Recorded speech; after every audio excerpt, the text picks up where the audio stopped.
My name's Justin Workman, I'm 39, and I've been bladesmithing for roughly 4 years.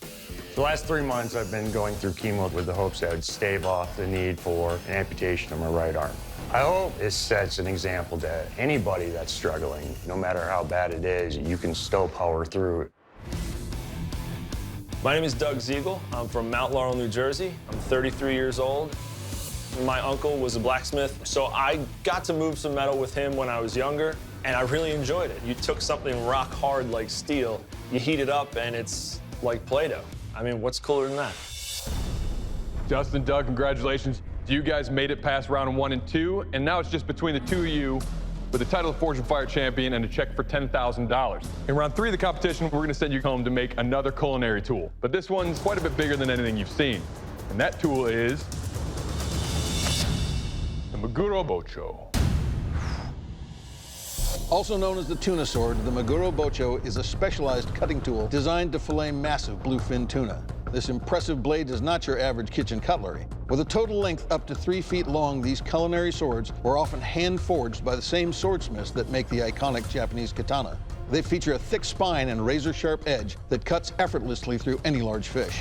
The Maguro Bocho is still used today by some Japanese chefs and can be seen on full display at some of Tokyo's iconic fish markets. Now, when you guys build your blades, I want you to follow these parameters. Your blade length needs to be between 29 and 31 inches. You need to have a single edge chisel grind, and I also want you to incorporate a ricasso between the handle and the blade. I'm feeling pretty nervous. I'm gonna have to forge the longest blade I've ever made. Gentlemen, we'll see you guys in 4 days. Good luck. All right. Good luck, man. Good.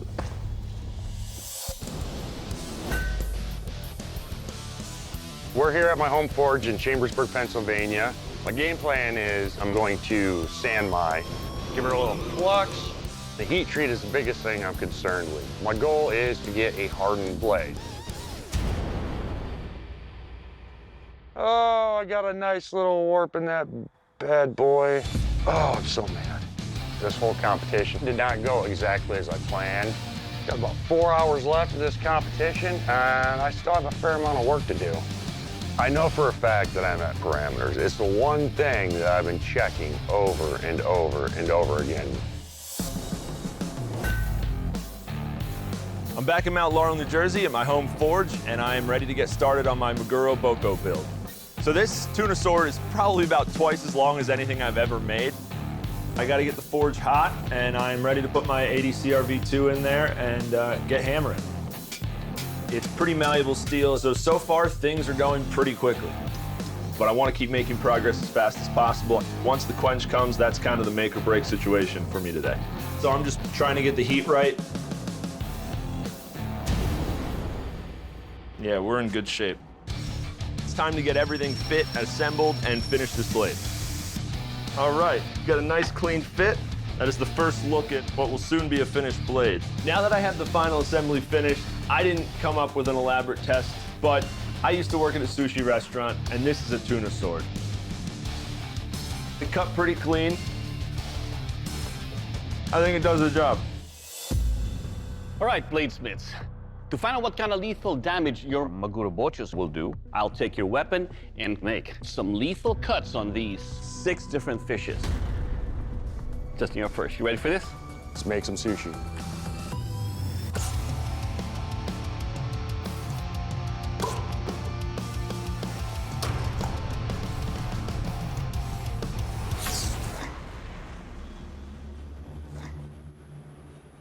Way to go, man. Thanks. All right, Justin, let's talk about your weapon here. First up, your edge. One and done for all the cuts here. It's a very sharp edge. I like the handle construction here. It's ovoid, so my hand matches nicely and wraps around it. Overall, sir, it will kill. Thank you. All right, Doug, you're up next. You ready? Have at it. Let's do it.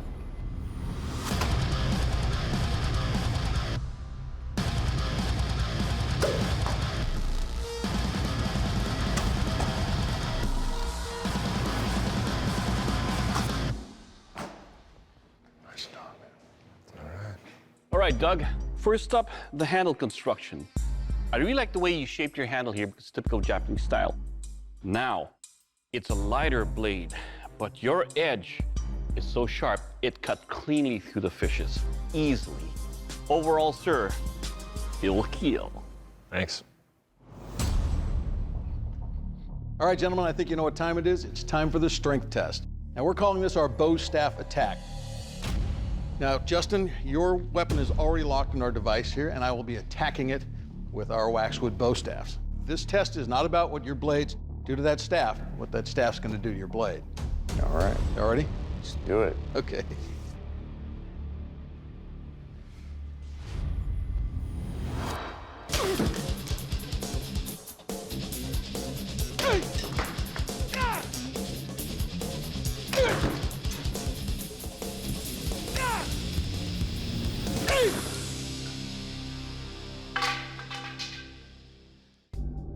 All right, Justin, you know, this is a brutal test for what is technically a large kitchen knife, but you did very, very well. Right where my finger is, there's the smallest of chips, and it's, when I say smallest of chips, I mean it's really small. Everything else looks right and tight. All in all, you did a great job. You survived. Thank you. You bet. All right, Doug, you're up. You ready? As ready as I can be. Okay, because this is fun for me. These blades are narrow, really thin blades. It is not designed to take any abuse. I'm already thinking that Justin's got this test won.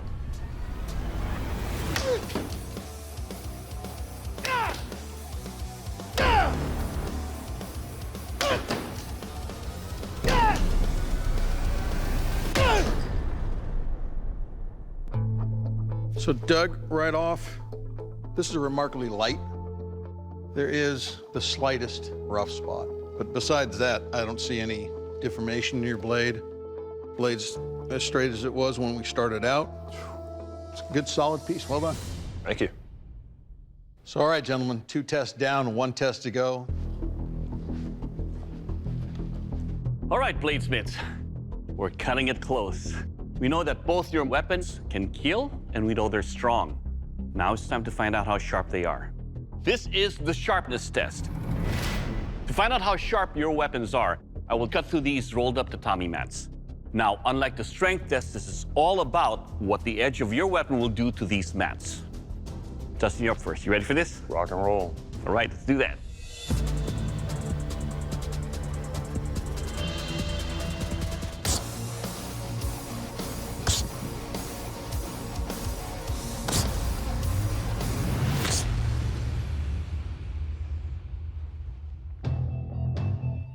Right, Justin, let's talk about the cuts here. Clearly, on the other cuts, they cut all the way through. On the last cut, almost, but just a little skin of that mat is hanging on. But it is a sharp edge. Overall, sir, it will cut. Thank you. All right, Doug, your turn. So you ready? Let's see what this thing can do. Let's do it.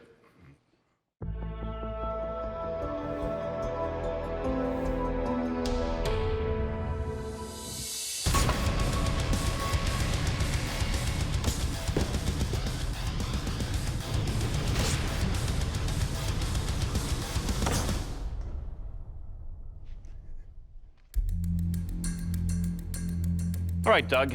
First cut just went so easy without a drag that it went into the next target.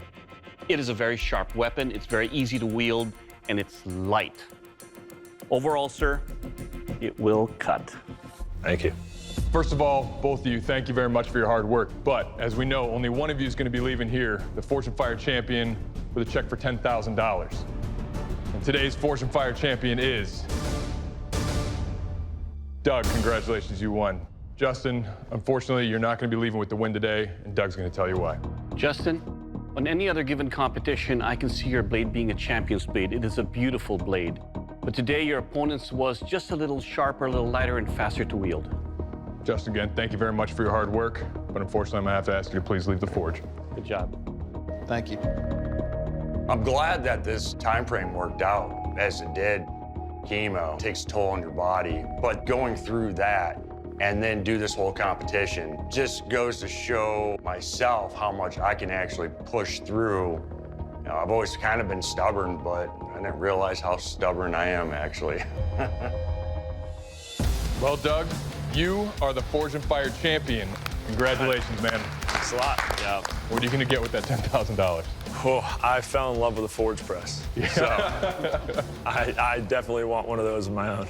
I am ecstatic. You know, I put a lot of heart and soul into making that blade, and seeing it perform the way that it did was just a really great confirmation about my abilities, and it's just making me want to make more knives.